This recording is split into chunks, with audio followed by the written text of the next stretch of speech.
Above the windy blue skies of Earth, slowly rotating at the edge of deep space, is the Arthur C. Clarke Astronomical Observatory Starlab.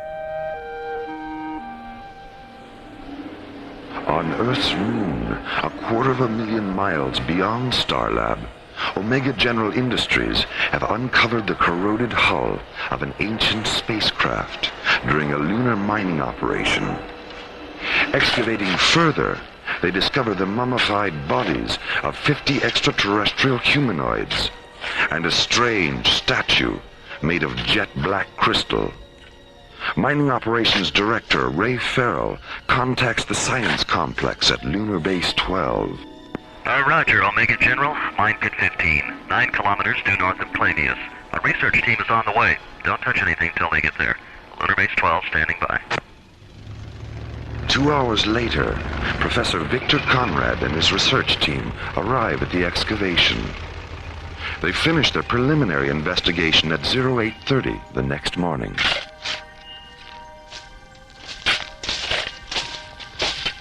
Hey, how's it going, Professor? Well, the spacecraft's been under the lunar surface for close to 1,000 years, and the aliens were killed by something that turned their eyes and nervous systems into black crystal. Black crystal? Like the statue? The body samples and the statue samples are identical. Well, what do you make of that damn statue anyway? The thing gives me the creeps. I've seen that image 100 times, Mr. Farrell, carved in stone on most of the Gothic cathedrals of Europe. It's a gargoyle, a supposedly mythical creature that symbolizes ultimate spiritual evil. 1,000-year-old alien spacecraft buried beneath the lunar surface, and with it, a 4-foot-tall gargoyle made of black crystal. Mysteries from a forgotten time, waiting for a solution as part 1 of the ISA conspiracy, The Darkbringers, takes us from the bright side of the moon into the unearthly light and shadow of alien worlds.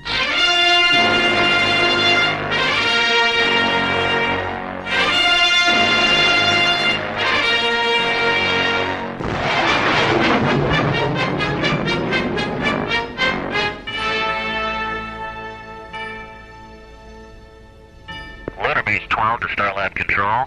This is Starlab. Go ahead. Professor Conrad is standing by for Dr. Cassidy. She's right here, Professor. Mora, has the statue arrived yet? It'll be here in about a half an hour. We heard from the shuttle a few minutes ago. How is it being transported to Earth? We've got an SET cruiser standing by. Well, tell them to be careful with it, Mora. When we ran the thermal tests, it started to emit an ultraviolet glow that had all of us hallucinating. Hallucinating? What do you mean? For a few minutes there, we thought the statue was coming to life. Scared the pants off of us. Coming to life? How did you get it to stop radiating? Well, Arthur had the presence of mind to shut down the thermal generators, but the statue was still about 10% active at room temperature. We finally sealed it in a small liquid oxygen pot. As long as it's kept cold, it's completely inert. We'll be careful with it, Victor. Anything else? Yes, we're going to continue experimenting with the statue samples we've kept here.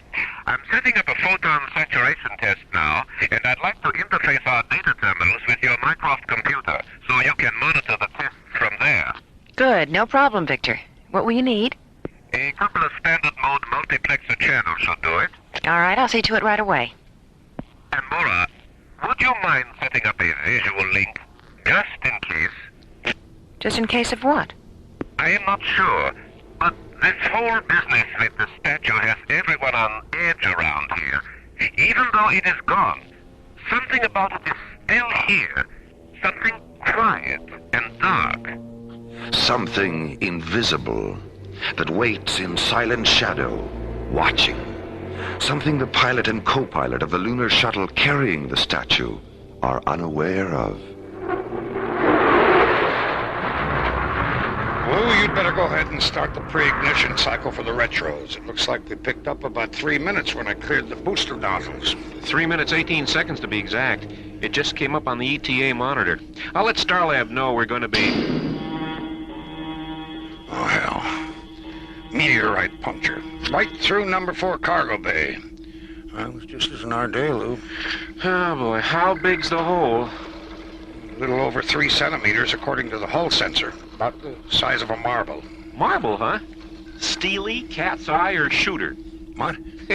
Technical talk, Frank. I guess you didn't shoot marbles when you were a kid. No, I lost mine by the time I was 13. Give me my helmet. I'll go back and seal up that hole. Yeah. Yeah, well, the closest I ever got to marbles after that was Chinese checkers. Do you still play? Once in a while. Well, let's have a game or two when we get to Starland. Oh, all right. $5 a game. Make it 10 and you're on. Sold. Lunar Shuttle 19 to Starlab. Starlab, go ahead. We're making better time than I thought. Our revised ETA is 10 minutes, 10 seconds. Roger. Your new docking coordinates are 08 Alpha. Approach vector 2902. Thanks, Starlab. How's it going back there, Lou? The meteorite sheared the top off the pod with a statue in it. The liquid oxygen's leaking out. Well, I told you it wasn't our day. Have you sealed the hole? In the hull, yeah. There's not much I can do about the pod. Well, they said to keep the statue on ice. Tell you what, flood the hole with chill vapor from the fire control system. That should keep it cold enough until we dock. Frank, there's something moving around back here. Well, what is it? I don't know. It's hard to see anything through the chill vapor. Frank! No!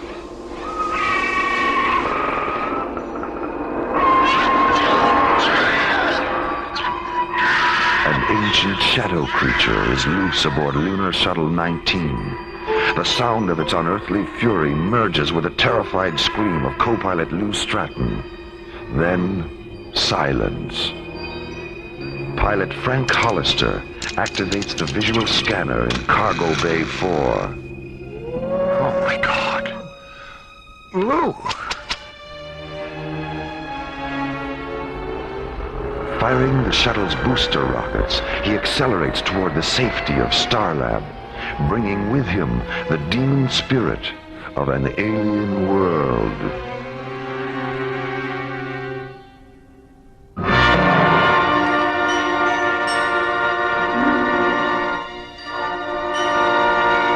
It's all there in the flight recorder, Dr. Cassidy. How many times do I have to go through this? This is the last time, Lieutenant, I promise. It won't work. What do you mean? What won't work? All this interrogation, you're not going to trap me into saying anything I haven't said before. Look, no one's trying to trap you. Oh, come on.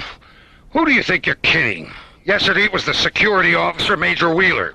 Last night it was Dr. Rossiter. Today it's you. You're working up a psychological profile on me, right? You're wrong, Lieutenant. None of us had any intention of... Lee Stratton was my best friend, Dr. Cassidy. But there just wasn't anything I could do. When did you realize it was too late? When I switched on the visual scanner and saw him hanging upside down from the storage rafter. His face. The look on his face. What else did you see? The statue. Sitting there in the corner, looking up at him.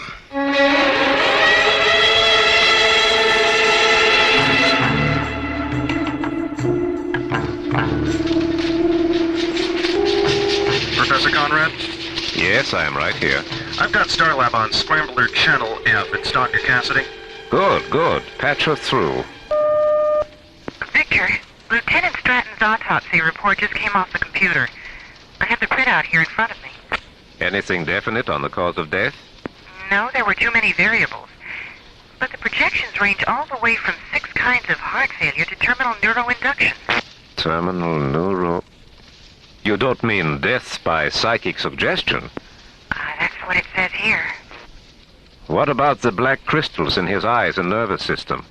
They're identical to those you took from the bodies of the extraterrestrials. But Mycroft couldn't compute either the source or the structure. What else? His brain. It was 364 grams lighter than the average for a man his age. What about the size? Well, that's what's so strange, Victor. The size wasn't changed at all, just the weight. What do you think? I think I'll go ahead with the experiments on the statue samples we've kept here. I don't know, Victor. The statue arrived at the ISA lab an hour ago. Look, couldn't you at least wait till they've had a chance to look it over? We can't afford to postpone the experiments any longer. Whatever happened on the shuttle might happen again. Besides, we've got a 48-hour head start on ISA. We may as well take advantage of it. All right. Victor, have you come up with anything to explain how the statue got out of the pod? Not unless you're willing to accept the possibility that the statue really isn't a statue at all, but some kind of transmorphic creature that feeds off the psychic energy of intelligent beings. Well, I'm going to have to think about that. Good luck with the test. And please, Victor, be careful. We will. You got a minute, Victor? Of course, Rachel. Come on in. We just finished the comparative analysis of the scanner tapes we made of the statue when it was here and the scanner data of the statue transmitted from Starlab. I don't know if you're ready for this. We weren't. But the statue's changed. Changed? In what way? Well, the scan made after the shuttle incident shows that it's 60 millimeters taller than it was when it left here. Are you sure? We cross-checked everything. What else? Well, the face. It's not looking straight ahead anymore. It's looking up at an angle of 57 degrees. Go on. The statue's heavier by 364 grams. As the mystery of the black crystal gargoyle deepens, so does the urgency to discover and resolve its supernatural secrets. At Lunar Base 12 Science Complex, Professor Conrad and his research team prepare a photon saturation test on 2 small crystal samples removed from the statue during an earlier experiment. Rachel, will you please ask Arthur and Misha to meet me in conference room 4? I'd like to have a word with them before we start. And you had better join us, too. Right away, Victor. Back aboard Starlab, preparation of a visual link between Starlab Control and the interior of Professor Conrad's moon laboratory is supervised by Maura Cassidy.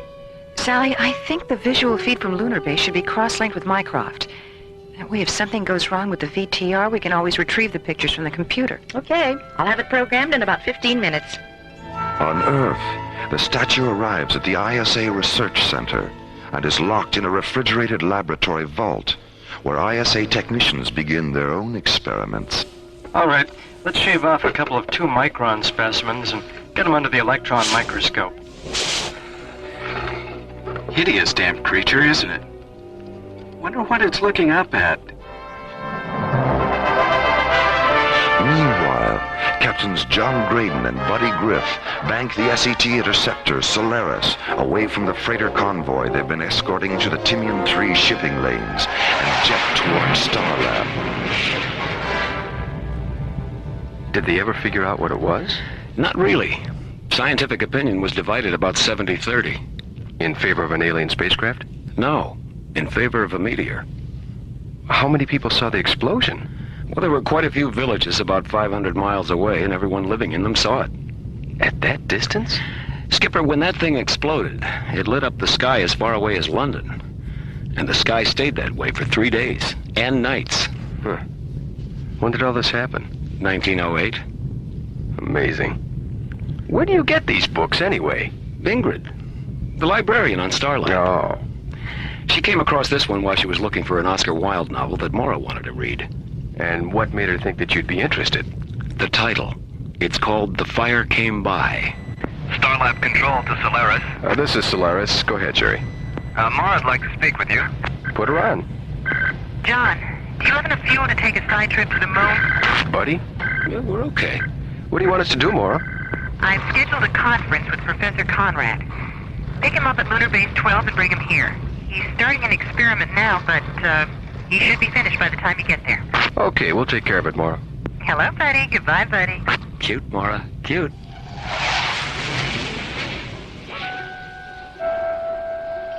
In the science complex at Lunar Base 12, Professor Conrad places a sample of the statue into a Stellatron Systems PC-80 photon chamber. On Starlab, Mora watches by remote visual link as Professor Conrad seals the chamber, sits down at a control console, and presses a button. Radiant white light illuminates the chamber's observation ports as the needle-thin beams of 6 neothane Zelium lasers penetrate the statue's specimen. On Starlab, Mora monitors the experiment by remote visual link. On one screen, a wide-angle interior view of Professor Conrad's moon laboratory. On a second screen, the bright metal pyramid-shaped photon chamber. Rachel, the spectroscope is starting to shift out of phase. Will you please check it? Right away, Victor. Arthur, what was your last refractive index reading? It didn't even register. The crystals are absorbing all coherent light up to 8,000 angstroms. All right. Let's switch over to the neon borazine lasers. Program them for a 1 milliradian beam, and we'll work our way up from there. All right. How are you doing, Mora? I'm not quite sure. I don't think I should have had whatever that was I had for lunch. I get some pretty weird food around here sometimes. Well, chew a couple of papaya enzyme tablets. They'll fix you up in no time. And if you wish to stretch your legs or anything, you'd better do it now. This next part of the experiment is going to take a while. No, I think I'll just sit here and plan my revenge on the Starlab chef. We're ready, Victor. It looks like intermission's over, Mora. All right, Rachel. Turn them loose.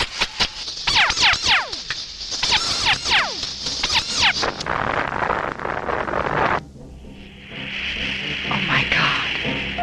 Victor! Victor! Dr. Cassidy, what's going on? I just saw some telemetry from Lunar Base. Look, there's been an explosion. Jerry, contact the Solaris and tell them to get to Lunar Base 12 as fast as they can. Starlight Control to Solaris. Starlight Control to Solaris. Sally, get hold of the ISA lab and tell them to stop their experiments with the statue until they hear from me. This is Solaris. Go ahead, Jerry. I'm on my way. I've got the Solaris, Mara.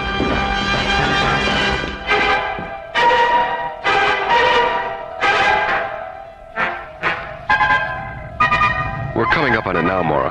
Have you had any radio contact with them? No, not a word. Even their microwave safety beacon has stopped transmitting. Skipper. Screen 5. My God, what happened? John, buddy, what is it? What do you see? Mora, Lunar Base 12 no longer exists. What do you mean? It's been blown to pieces, completely leveled. The entire base.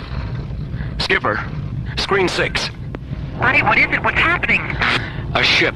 Just above the horizon. It's moving away from us. Magnify it, buddy. Looks something like an old Tarantula-class gunship. Except it's about 5 times bigger. Jerry, record this. We're rolling. It's black. Stacked wings angled down about 60 degrees. Yellow markings that look like Cyrillic script, only upside down. Geez, Skipper, what do you make of that? Keep talking, buddy. Short black spikes are starting to bristle out all over the hull. Uh-oh, Skipper, it's turning around. Mora, stand by. We're going in for a closer look at that ship. Open a close proximity channel, buddy. Let's see if they'll talk to us. You're on, Skipper. This is Earthship Solaris. Please identify yourself. Skipper, let's get some altitude before their aim improves. This is Earthship Solaris. Our intentions are not hostile. Please. All right. I'll try it one more time, but that is it. You better let me do it, Skipper. Every time you talk to them, they shoot at us. Solaris, there is still time. Time for what? Escape. From what? Ask your dead brothers and sisters on the wasteland below us. Damn you. You did that? You murdered all those people? But why? They were committing sacrilege. Just who are you? Disciples. Of what? Lightlessness. I've had about all of this I can take. Hold on, buddy. Skipper, lightning is pouring out of those spikes and crawling all over the hull of their ship. Activate the rest of the laser turrets, buddy. We're going around again.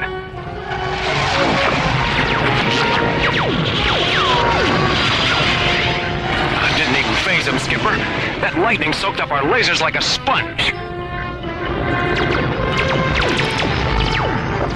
We're hit.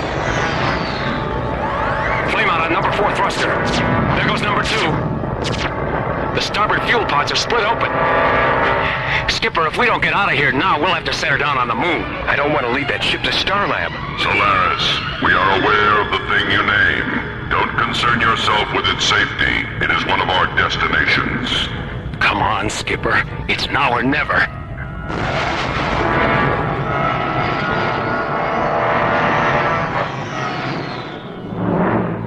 Use docking bay 4, John. The crash barriers are up and the fire control crew is standing by. John, where's that ship? Right behind us. Turn your seat around, buddy. Here we go.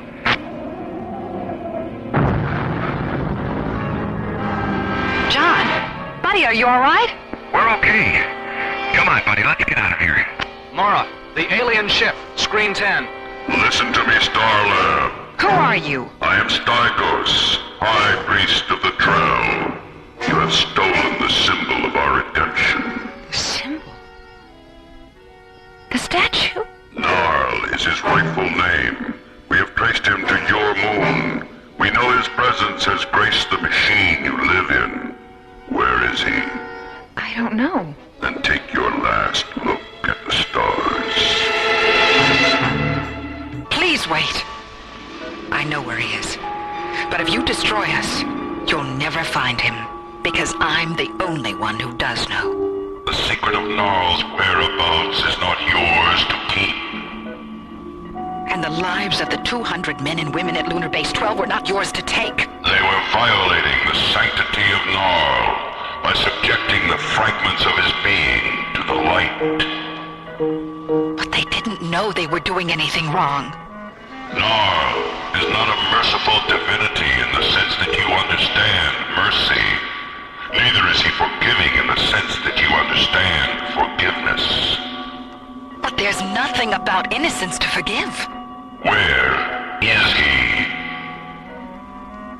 I don't know. Suffer the darkness until you do.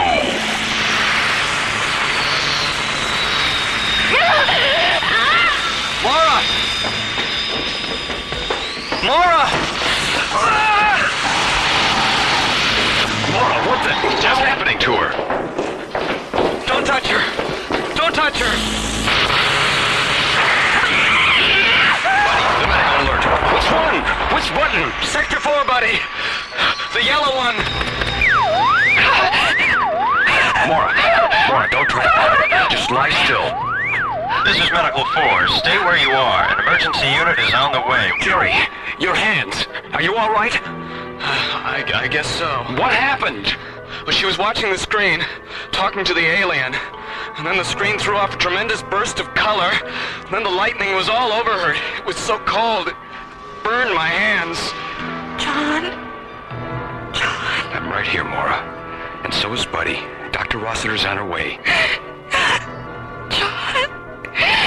I'm blind! When the lashing ribbons of lightning finally release her, Mara falls, blind. Your blindness is just a warning, Mora. How long it lasts depends upon how soon you tell me where Narl is.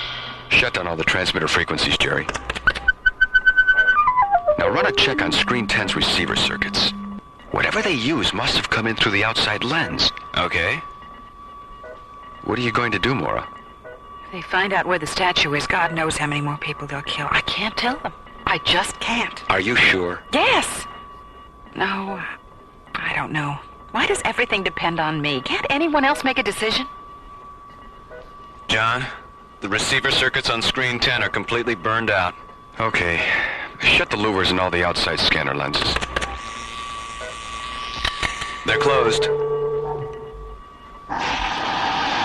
Oh, Dr. Rossiter, am I ever glad to see you. Diana. Mara, what happened? I've been blinded. Oh, my dear God. There's a hostile alien ship outside. It fired some kind of energy beam in through one of the scanner screen lenses. All right, Mara. Now let's have a look. I'm shining the light directly into your eyes. Can you see it? No. But I think I can feel it. I'm taking the light away. Now, I'm shining it into your eyes again. Yes. Yes, I can feel it. Let's get her on the stretcher and take her up to sickbay. Take her feet, Sandy. Okay. Jerry, you better have Dr. Rossiter take a look at your hands. Nah, I'm okay now. What do we do now, Mora? Tell Stygos you know where the statue is, but explain that it's going to take time to get it back here. If that doesn't work, use our photon injectors on his ship. Maybe they'll be able to do what the laser cannons on the Solaris couldn't. I'll contact Commissioner White and tell him what's going on. Now, come on, Diana. Communications first, and then sickbay. Sound General Quarters, Jerry. Okay, open a close proximity frequency. Let's see how good we are at telling the big lie. Stygos, this is Captain Graydon. Have you made a decision? Yes, we decided to give you the statue. Our sensors indicate that Gnarl is no longer aboard your machine. No, he isn't, but we've contacted the laboratory where he was taken, and our scientists are sending him back. You're lying, Captain Graydon. We've monitored no transmissions. Close the channel, Jerry. Now open number 8 scanner lens, and project a target grid onto the screen. All right, interface the coordinates of their ship with our photon injectors. We have a target interlock. Stand by. And for God's sakes, keep away from the screen. 3, 2, 1. No good, Skipper, no good. The force field is deflecting everything. The ship's coming around. Jerry, shut down screen 8. Too late. There. Buddy, hit the deck. Crawl away from the lightning. It stopped. What happened? Jerry, let's see what's going on. Skipper, the ship's moving away from us. Buddy! Look! What is it? Magnify it, Jerry. My God. It's a city. A floating city. As the black metal insect ship of the Trail stalks away into the dark distances of deep space, a huge floating platform appears and slowly moves toward Starlab. On the platform, a dazzling architectural phantasm, a dream city of white crystal towers, transparent steel minarets, gleaming arches, and pale metal domes. As John, Buddy, and Jerry stand silently in Starlab control, watching the approach of the shining mirage-like metropolis, Mora tries desperately to contact Commissioner White at the ISA Command Center on Earth. I'm sorry, Dr. Cassidy, but it's a top security conference. Commissioner White left strict orders that he wasn't to be disturbed. Listen, we've got an emergency situation up here. I'm only following orders. Yeah, right. That's what they all say. Now, Mora, if you don't change your tune, I'm going to be forced to stick a tranquilizer syringe in your backside. ISA, please have him contact me as soon as possible. I will, Dr. Cassidy. ISA out. If I could only see. Mora, we haven't even examined you yet, and already you're acting like a poor little orphan child who's got herself lost in the woods. I am? Yes, you am. Don't start feeling sorry for yourself now. We have too much to do. Attention all Starlab personnel. The emergency alert is terminated. Stand down from general quarters and return to your stations. Dr. Cassidy, please contact Captain Graydon and Starlab Control. John, it's Mara. What's happening? The troll ship has broken off its attack and left the area. What did you do to get him to back off? It wasn't anything we did. It was something else. What? A city. A what? A floating city. Are you serious? Mora, he's serious. It's holding a position 2 kilometers off Starlab.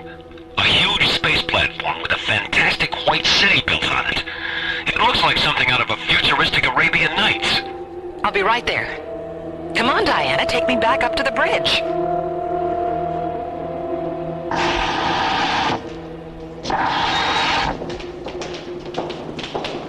John, is it still out there? Hasn't moved an inch. Oh, Mara, it's so beautiful.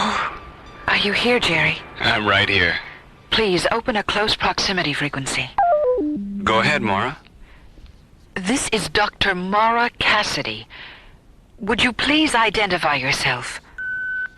Doctor, Mora, Cassidy. Which of those three names do you have the greatest affection for? Mora.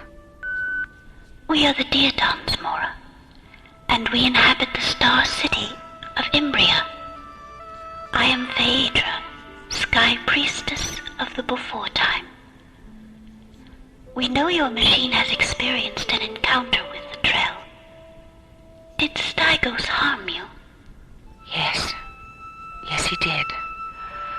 I'm blind. Can you feel the light upon your eyes? Yes. Yes, I can. Then it will be my pleasure to restore your sight. It will? Of course. We have no vehicles of our own, so transport yourself here to Imbria.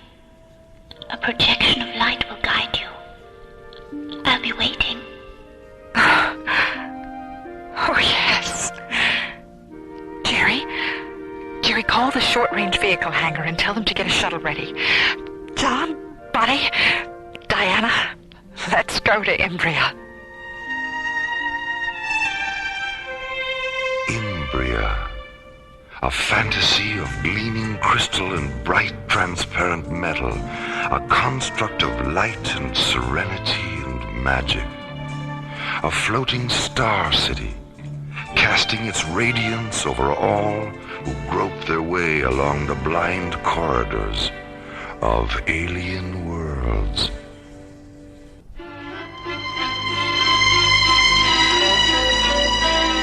Alien Worlds continues. Inside the white crystal city of Imbria, which floats 2 kilometers beyond Starlab, Phaedra kneels in her meditation chamber, listening to a sky mantra, the Diaton healing music she will use to restore Mora's sight. On Starlab, Mora, John, Buddy, and Dr. Diana Rossiter enter the short-range vehicle hangar and move toward the shuttle that will take them to Imbria. How's it going, Bobby? You might as well get aboard, John. We'll have her fueled in another 10 minutes. Aboard the Black Trail insect ship, Stygos, alone in his quarters, receives a message from his tracking systems officer. Stygos, what do you want? As our ship withdrew from Starlab, we monitored a transmission. It was the voice of the female. Who received the transmission?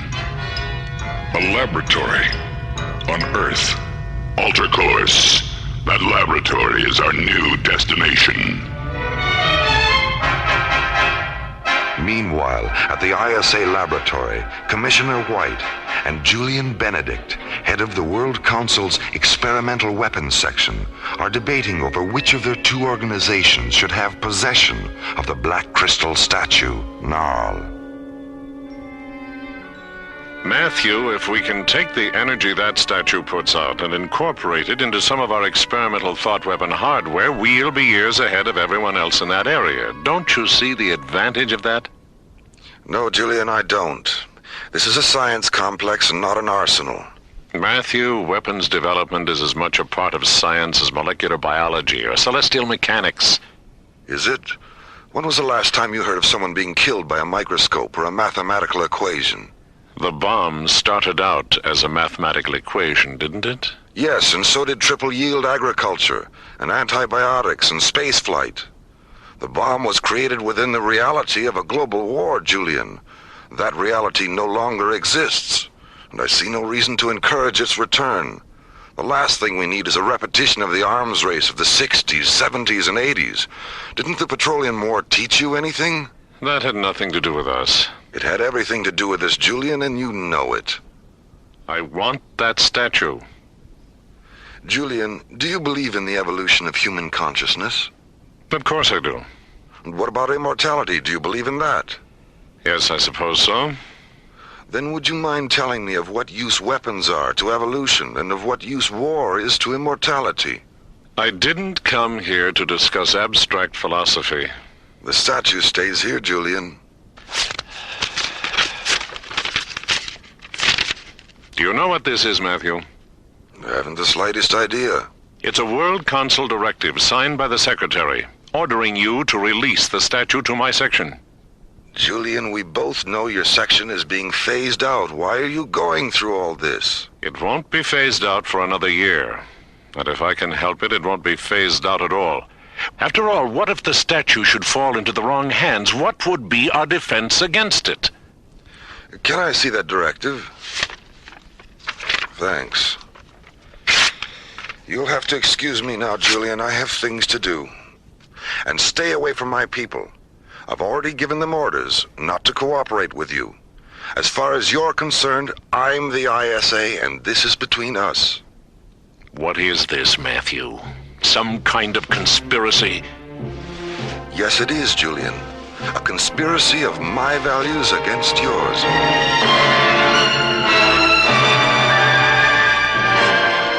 Everyone strapped in? Wait a minute, buddy. Maura, shouldn't that strap go over instead of under? What strap? The one you're sitting on. Oh, I was wondering what that was. Better? Yes, thanks, Diana. Okay, buddy, let's run it down. Navigation and thrust vector systems? Check. Attitude gyros? Locked. Service propulsion and reaction control systems? Positive. Maura, Commissioner White on B channel. Thanks, Jerry. Punch him in, buddy. Maura, I just got your message. What's going on up there? More than I ever thought possible. How soon can you get here? That all depends. Does it have anything to do with the statue? It has everything to do with the statue. All right, I'll leave right away. Now, where were we? Ignition, Skipper? Don't mind if I do.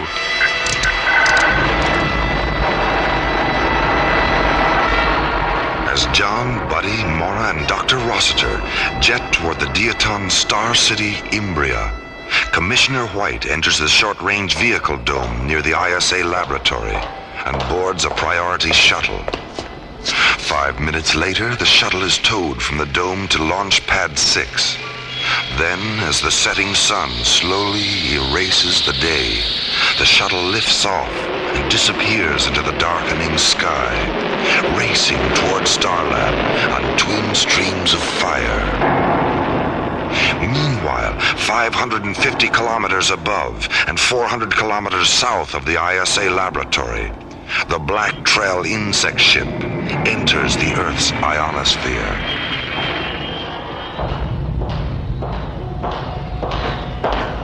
We are approaching the laboratory, Stygos. Have precautions been taken? Our impulse deflectors will confuse the echo patterns of any detection beam that touches us. We will appear to them only as a flaw mirage. Leave me now. I sense that you are restless now, but be patient. Your disciples are near. Your deliverance is at hand.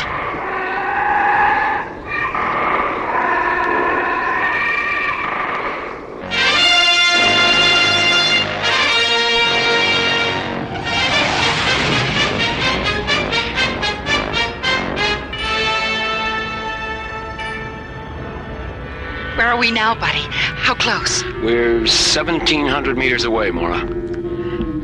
There's the beam, bright and beautiful. Who is with you, Maura? 3 friends. John, Buddy, and Diana.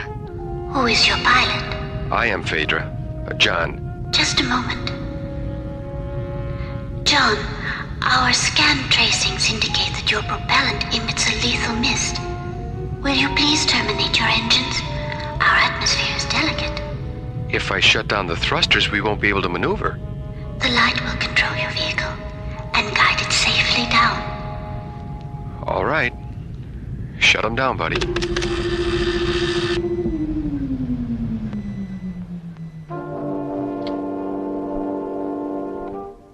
World Council Communications to ISA. This is the ISA. Go ahead.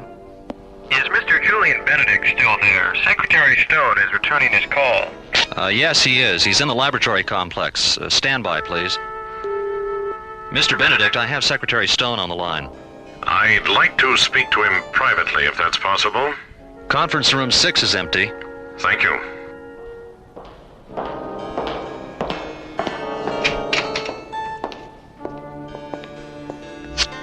Mr. Secretary, Commissioner White ignored your directive, tore it up as a matter of fact. Well, if I had his sense of ethics, I probably would have done the same. What do you mean? I've had some serious second thoughts about this whole thing, Julian. I think we'll let the matter of the statue rest until the President and Vice President get back from Draconia. But, Mr. Secretary... Was there anything else, Julian? No, sir. Thank you. You can let it rest if you want to, but I can't.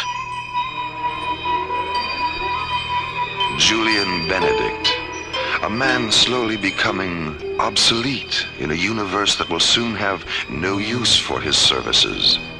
A weapons maker on the verge of taking his first desperate step into an alien world. Julian Benedict sits alone in Conference Room 6 at the ISA Earth Laboratory, silent, sad, filled with resentment. The experimental weapons section he heads up is being phased out by the World Council.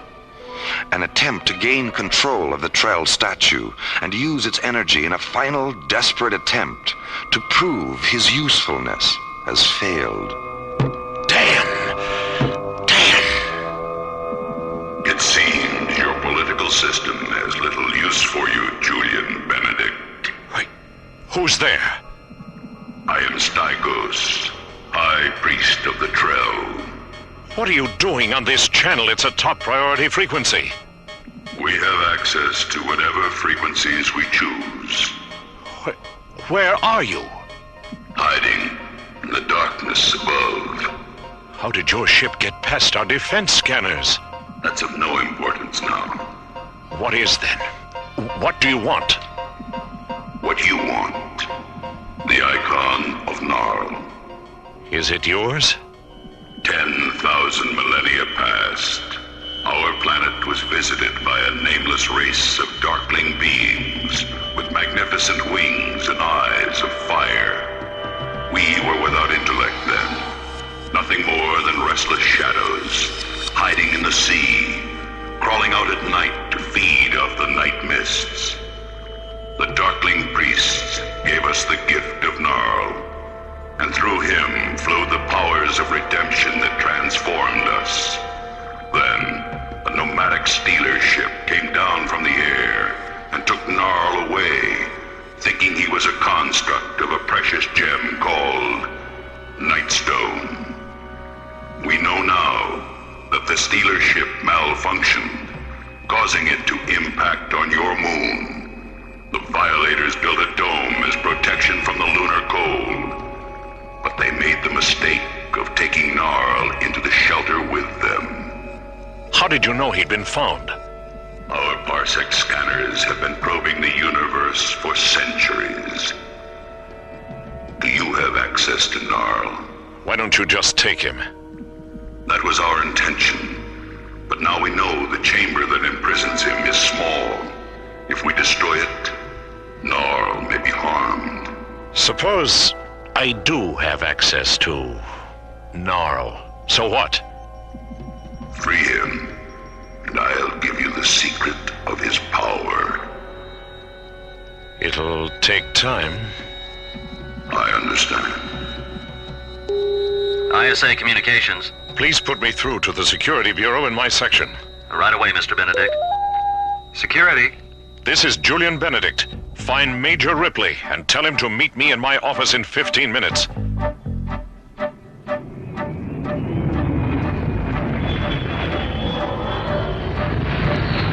Starlab Control, this is ISA Priority Shuttle 1 requesting docking coordinates.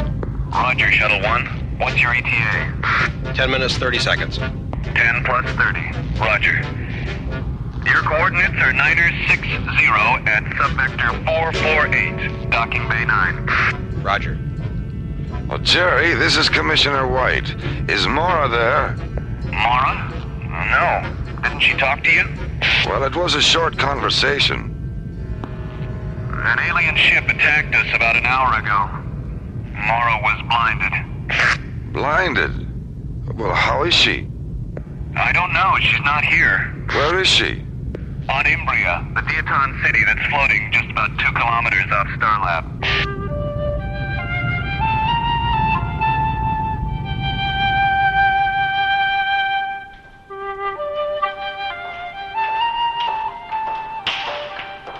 Welcome to Imbria, Mora.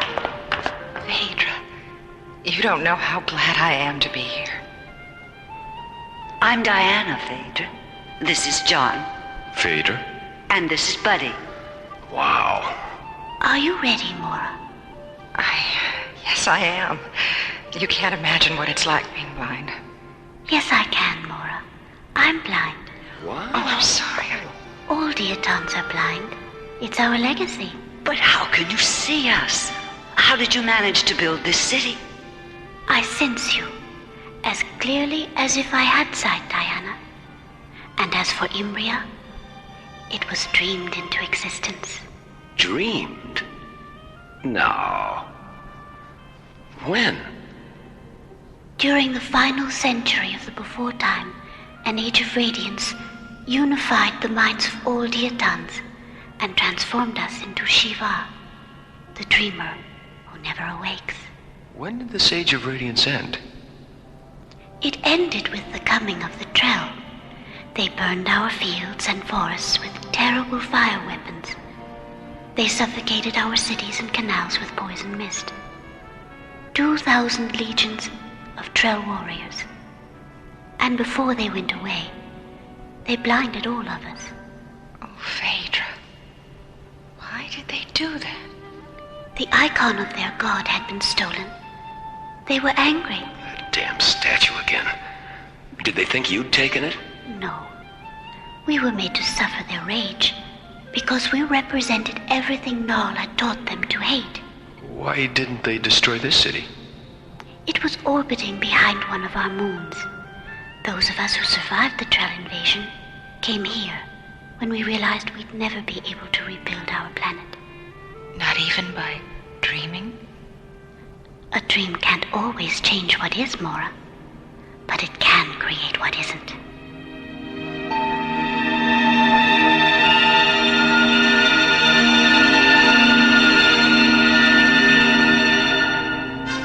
ISA control to Starlab.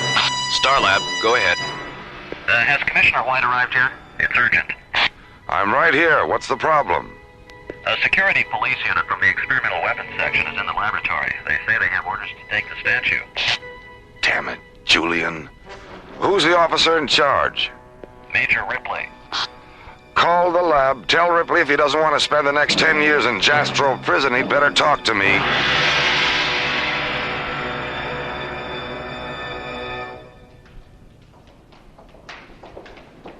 Where are we, Phaedra? The Synergy Chamber. Who else is here? Hold out your hands. Oh, who are you? This is Aleph, the avatar of Imbria. Welcome to our dream, Mora. Hello. There's a recliner in front of you, Mora. Turn and lie down on it. I'm going to place 3 small Synergy prisms on your forehead now. Oh, they're so warm. In a moment, you'll hear the sound of a sky mantra, the music we use to heal those outside the dream. When the music begins, think only of your eyes and how they looked out upon the various dimensions of your life.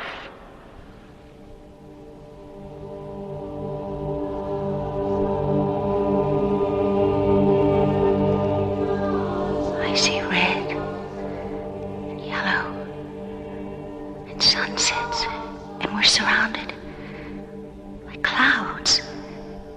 It's sensual.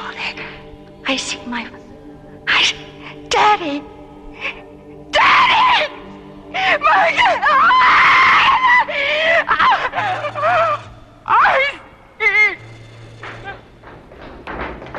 What's going on? Mora, what happened? I can see!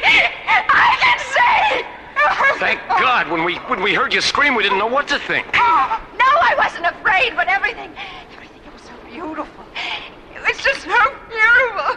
God, I thought I died. Deep within the star city of Imbria, Mora lies sleeping, exhausted by the Diaton Sky Mantra ritual, which has not only restored her sight, but for one fantastic moment has opened her mind to eternity. Meanwhile, Aleph has led John and Buddy back to the Starlab shuttle, which sits on an illuminated white crystal platform in the center of Imbria. Inside the shuttle, John contacts Commissioner White on Starlab and learns what is taking place at the ISA laboratory on Earth.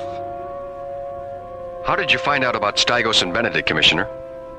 An ISA communications technician was filing the lab's hourly intercom recordings and came across their conversation. Well, where's Benedict now? An ISA security unit arrested him 15 minutes ago. Ripley, too. What's the present situation? Well, Stygos will probably move against the laboratory when he doesn't hear from Benedict again. John. Stand by, Commissioner. Yes, what is it, Aleph? The vault where Gnarl is. Do you know its precise latitude and longitude? Commissioner White does. Why? We're going to take possession of Gnarl before Stygos does.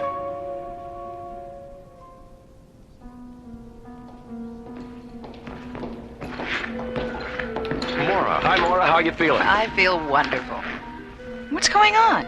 Why are you two wearing your pressure suits? Well, we just talked to Commissioner White. Stygos is about that far away from attacking the ISA lab. We're going down for the statue. You'll never make it in time. Earth's an hour away by shuttle. We're not going by shuttle. We're going by light. Teleportation.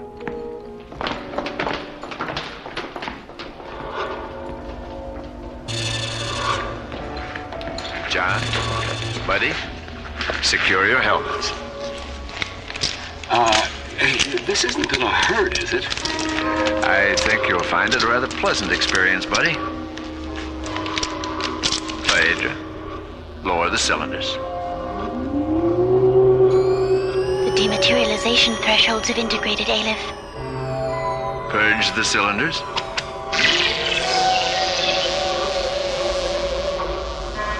It really happened, Skipper. We're here. God, this thing is heavy. Come on, let's get a harness around it so we can pick it up.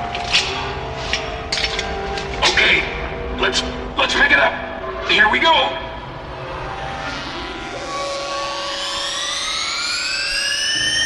Raise the cylinders, Phaedra.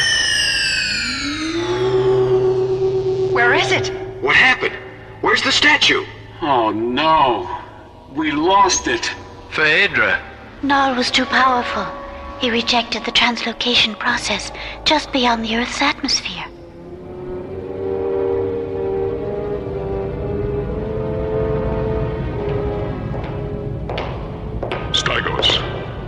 Stygos.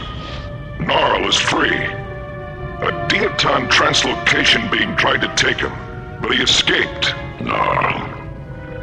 Take him aboard and bring him to me. Then set a course for Imbria.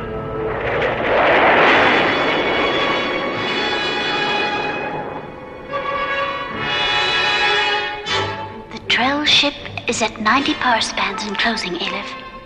The scan tracers acknowledge that Gnarl is aboard. What can we do, Aleph? Begin the light storm cycle, Phaedra. What's going on? Imbria is now being enclosed by an aurora sphere of ionized winds, invisible to the Trell sensors. As their ship penetrates this enclosure, their force field will be temporarily neutralized. At that moment, Phaedra will flood the aurora sphere with liquid light. The ensuing photon storm will destroy them. The Trell ship is now 10 power spans and closing. 5 power spans and closing. Barrier penetration.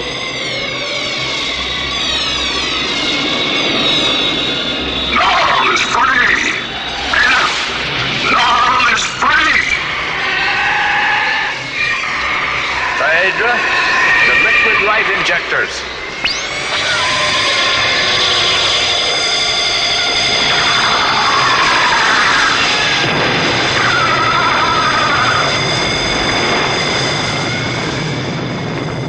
A blinding glance of light, a final scream, and the huge Trell insect ship convulses and disintegrates. Its luminous fragments growing cold and dark as they pass like demon whispers into the deafening silence of the void.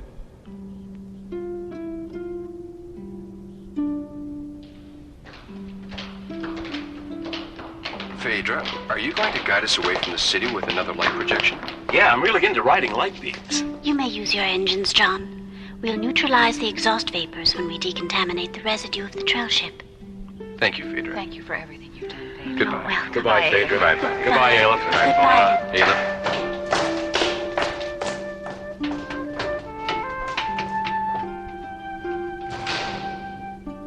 You didn't tell them, did you?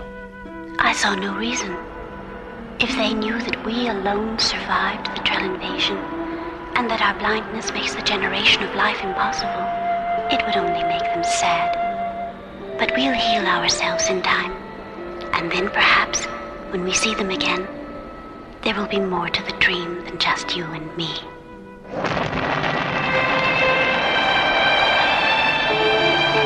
As the Starlab shuttle rockets away from Imbria, the radiant Dream City slowly drifts away into a universe of stars and suns and secrets.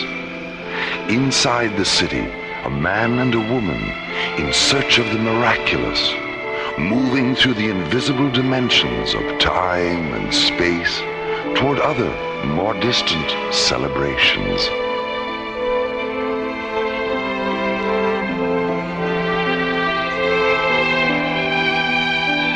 Lightstorm, the ISA Conspiracy, was written by Ron Thompson. Our cast included Linda Gary, Chuck Olson, Bruce Philip Miller, and Corey Burton, with special guests Ernie Anderson, Robert W. Morgan, Olin Soule, Michael Rye, Russi Taylor, Francis Bay, and Peter Leeds. Alien Worlds was created, produced, and directed by Lee Hansen. And so, until again we meet, this is Roger Dressler, inviting you to join us soon for further adventures into alien worlds.